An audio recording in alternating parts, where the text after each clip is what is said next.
So Fox McCloud is canonically part of the Mario multiverse, and Rosalind actually has two eyes. Holy, this movie was insane.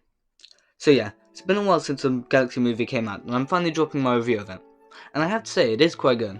I don't think it's better than the original, but for a Nintendo fan at least, it was great. And forget about the score that I was looking for, the plot for this one was insane. Like, Pikmin canonically in the Mario universe, Star Fox canonically in the Mario universe, or the multiverse. I mean, I don't really know how that one works. But yeah, my first thoughts are that I love how many characters and how many locations we got referenced to in the movie. I mean, personally, I think they could have been fleshed out a bit more, given a bit more time on the screen, because, not gonna lie, half the references in the movie got like 5 seconds of screen time. I mean, really, that's probably the biggest problem I have with the movie. Like, we have all these cool locations, but we're only there for a few minutes. If it's just like a background Easter egg, like how the Freeze Flame Galaxy appeared towards the end of the movie, that's fine. But then how they had it just felt like they wanted to make the characters go to as many locations as possible, but they didn't really have a good reason for them to go there, and they didn't even make the locations important enough for the plot. I feel like even Yoshi had this problem to some extent.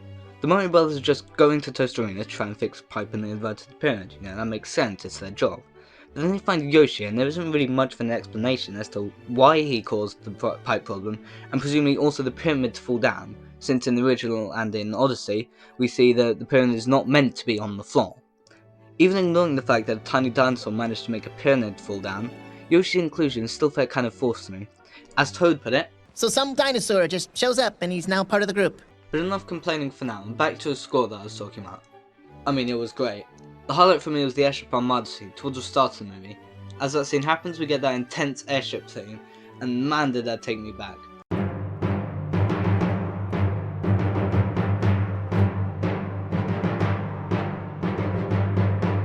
My first 3D Mario game was the 3D All-Stars collection, and of the 3 games included, Galaxy was my favourite, and actually the only one I completed until I went back to them a couple of years ago and beat the rest. So yeah, this scene was hella nostalgia for me. But there's more! Nintendo dropped some groundbreaking lore in the Galaxy movie, and before I start this segment, this is your one and only spoiler alert. If you don't want spoilers for the movie, skip to the timestamp on screen now. Firstly, they completely retconned Rosalina's lore. As a quick recap, Rosalina's storybook from the Mario Galaxy game tells us that she's a little girl from Earth that meets a lost Luma. She then gets taken into Space Bay to try and find its mother. They eventually find a comet and spend a bunch of time there trying to find the Luma's mother. Whilst they're there, Rosalina tells the Luma that she had a mother that passed away. She also has a father and a younger brother, but she doesn't really care about them. On that comet, they make the Comet Observatory, and now once every 100 years, they come to Earth and just kind of watch from space. But from there you can see, she's from royalty. That's pretty much it. I mean, she meets a bunch more Lumas and becomes their mothers, but that's really all. The movie, however, tells it like this. Rosalina and Peach are just kind of made of stardust. And that's right, Rosalina and Peach. Because now Rosalina is Peach's older sister. Because why not? So the two of them will grow up together on some sort of asteroid. I mean, it's kind of just a barren space rock. I don't know if it's a moon or a planet or whatever it's classified as. But after a while, they discover they have magical space powers, and somehow Peach doesn't know about this anymore. Then there's some sort of force of evil trying to steal their powers, so Rosalina has to drop Peach down a warp pipe, and for some reason, she can't go with her. We don't even get to see the force of evil in the movie, it's just some kind of purple cloud or something. Overall, this scene is kind of weird, and it doesn't make that much sense. I mean, speaking of weird, that brings us on to the other lore drop we got. I mentioned this at the start of the video, but Fox McCloud, from the Star Fox game series, makes an appearance in the Super Mario Galaxy movie. And it's not even a small appearance, like he has a pretty decent role in it. Apparently what happened is his warp drive broke, so he got taken to the Mushroom Kingdom, and has since been trying to find a way to get back to his world. Throughout the movie, Fox basically just helps the rest of the cast get from galaxy to galaxy. And yeah, although I did say the plot was insane, that doesn't necessarily mean it was good. I mean, I think it's cool that we get Star Fox and Pikmin references in the Mario movie, but the story's just not very good, I have to be honest. I mean, next thing you know, in the next movie, we're gonna have Mario losing a fight to Ganondorf, and then Samus is just gonna come in and save him. Like, this is not a Smash movie, we don't need everyone here.